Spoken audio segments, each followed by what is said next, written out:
là, go, on avec, go, et dans.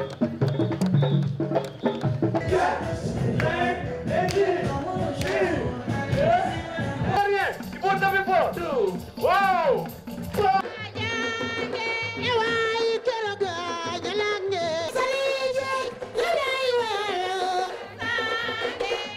Quatrième balise rouge. Et vous venez vers les balisons.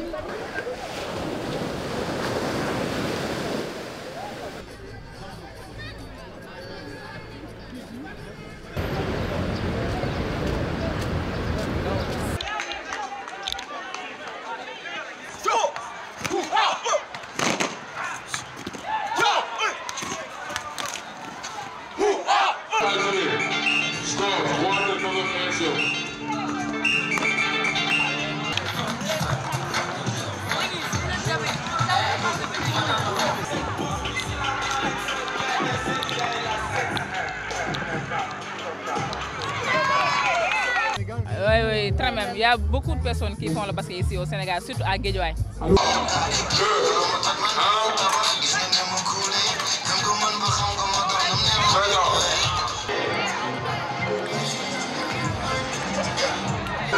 Pouvez vous préparer.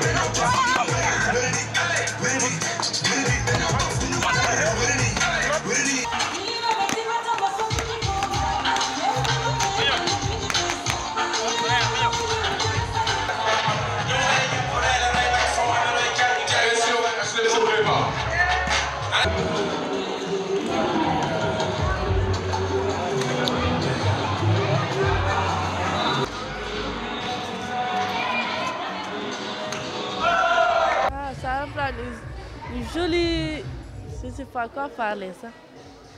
J'aime beaucoup cette sport du badminton, j'aime beaucoup.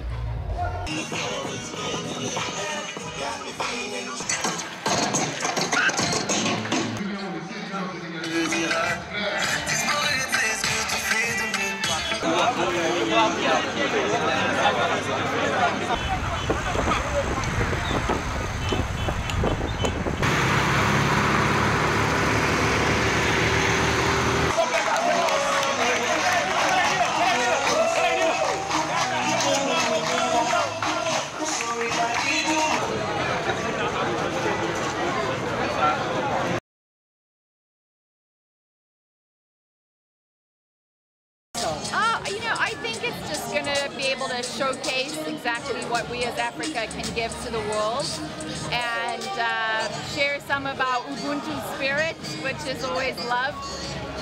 And I think Senegal has shown us just a small little bit of what is to come. Oh, it makes me so proud. It makes me proud to be able to show off our continent.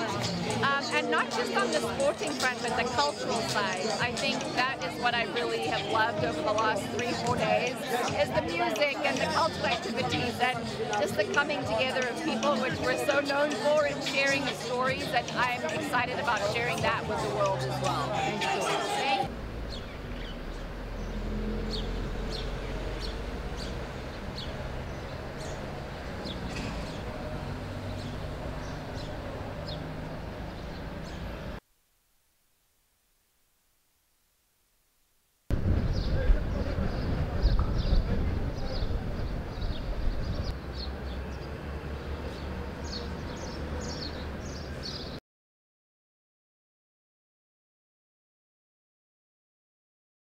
Pour moi, c'est l'énergie qu'il y a derrière ces Jeux de la jeunesse à 4 ans.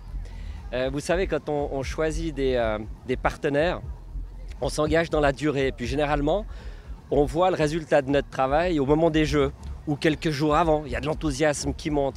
Et puis là, c'est peut-être aussi grâce au report finalement, mais on a cette opportunité incroyable d'engager avec les jeunes à 4 ans.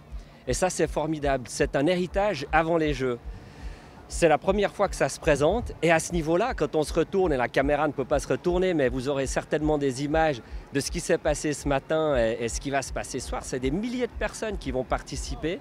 Et cet engagement-là, aujourd'hui à Saly, demain à Diamniadio, puis Dakar, finalement probablement l'année prochaine dans tout le Sénégal, et pourquoi pas au-delà des frontières, c'est quelque chose d'unique. Bon, vous savez que ce soit les Jeux de la jeunesse ou des Jeux olympiques, on construit toujours sur l'expérience précédente. Ce que l'on a appris, ce sont des leçons. Il faut surtout savoir répéter ce qui a été très bien fait. Dans le cadre des Jeux de Buenos Aires et de Lausanne, c'est cet incroyable engagement des populations locales, des centaines de milliers, des millions de personnes dans le cadre des Jeux de Buenos Aires. Ça, il faut le répéter. Je suis certain qu'on est sur la bonne voie ici. Et puis ensuite, c'est construire sur les fondamentaux, ce qu'on ne voit pas, mais qui reste malgré tout sur des Jeux de la jeunesse compliqués à organiser. C'est beaucoup d'événements sportifs, c'est beaucoup de sport, hein. 35 ici dans le cadre des Jeux de Dakar. Et ce que l'on a appris lors des Jeux précédents, on va le transférer ici.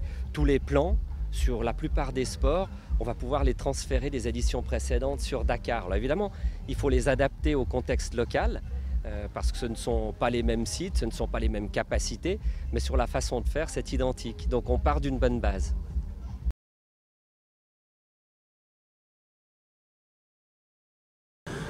C'est vraiment encore une fois une très très grande fierté pour l'Afrique et tous les Africains, pour le Sénégal et tous les Sénégalais d'accueillir cette très belle fête de l'Olympisme, les Jeux Olympiques de la jeunesse. Bien entendu, nous sommes sur la voie, nous sommes en train de nous préparer 2 jours tous les jours. Ben, ce sera comme ça jusqu'en 2026. Et bienvenue le monde à Dakar.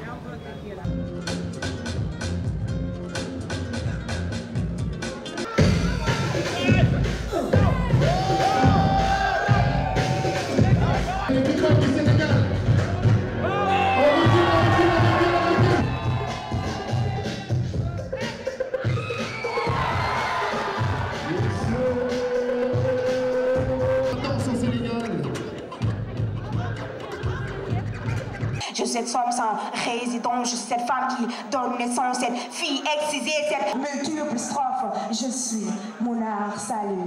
Au combat comme celui des jeunes combattants au système, combattants d'une évolution positive des conditions.